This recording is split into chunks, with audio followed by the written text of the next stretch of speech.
Hello everyone, আসসালামু আলাইকুম। আজকে আপনাদেরকে পাটিসাপটা পিঠার রেসিপি শেয়ার করব। দারুণ স্বাদের পাটিসাপটা পিঠা। নিজের প্রশংসা নিজের করতে নেই, তবে আমার হাতের এই পাটিসাপটা পিঠা যেই খেয়েছে সবাই বলেছে খুবই মজা হয়েছে। পাটিসাপটা পিঠার প্রথম মেন সেটা হচ্ছে ভিতরে খিরসাটা। খিরসাটা যদি ভালো হয় তাহলে আপনার পাটিসাপটা পিঠা খেতে খুবই মজা লাগবে। তো আমি খিরসাটা যেভাবে করি সেই রেসিপিটাই আজকে আপনাদের সাথে শেয়ার করব। খুবই মজা ছিল পিঠাটা খেতে। আমি এখানে 2 কেজি গরুর দুধ নিয়ে অর্ধেকটা জাল করেছি, এখন বাকিটা জাল করছি। এখানে আমি আর কিচ্ছু দিব না, শুধু দুধটাই জাল করে নিব। আর আমার বাসায় আগেই এভাবে দুধ জাল করে খিরসা করে রেখেছিলাম, ওখান থেকে আমি একটু দিয়ে দিয়েছি, যেহেতু আমি একটু বেশি করে পিঠা বানাবো। দুধটা এখন জাল দিতে দিতে ঘন হয়ে গিয়েছে। এখন আমি দিয়ে দিয়েছি চিনি আর 2 চামচ চালের গুঁড়া আমি পানিতে মিশিয়ে এখানে দিয়ে দিয়েছি। এখানে 2 কেজি দুধের জন্য আমি 2 চামচ চালের গুঁড়াই দিব। দিয়ে কিছুক্ষণ নাড়াচাড়া দিলে এরকম থকথকা হয়ে যাবে।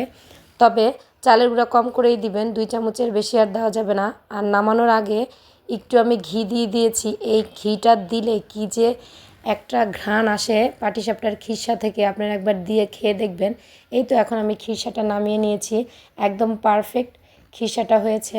এখন আমি পাটিসাপটার রুটির জন্য ডো তৈরি করব। আমি খিরসার পাত্রেই পানি দিয়েছি, গুড় দিয়েছি। ফুটে উঠলে এরপর আমি ঠান্ডা করে নিয়েছি পানিটা, একদম কুসুম ঠান্ডা করে। আমি এখানে চালের গুঁড়া দিয়েছি 2 কাপ আর ময়দা দিয়েছি 1 কাপ। এভাবে এই রেশিওতে আপনারা সবসময় ডোটা করবেন, তাহলে দেখবেন আপনাদের ডোটা সফট হবে। আর হাত দিয়ে মেখে করবেন অবশ্যই। এখানে একটু লবণ দিয়েছি। আর আপনারা কখনোই খিরসাতে গুড় দিবেন না, খিরসা সবসময় চিনি দিয়ে করবেন। আর যখন পাটিসাপটার ডো করবেন তখন আপনারা গুড় দিবেন, তাহলে দেখবেন পাটিসাপটার পিঠাটা খেতে কি মজা লাগে। ভিতরের খিরসার একটা সুন্দর স্মেল আসে। আমি যেহেতু ঘি দিয়েছি, ঘিয়ের একটা ফ্লেভার পাওয়া যাচ্ছে। আর ডোটার ভিতরে গুড় দিয়েছি।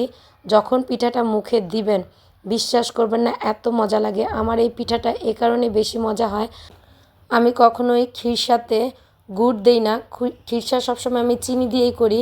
গুড়টা দিলে খিরসার ফ্লেভারটা নষ্ট হয়ে যায়। আপনার ডোতে সবসময় গুড় দিবেন আর খিরসাতে চিনি দিবেন, তাহলে আপনারা পাটিসাপটার পারফেক্ট স্বাদ পাবেন, মজা পাবেন। আমার পিঠাটা কিন্তু অনেক সফট হয়েছে, মজা হয়েছে।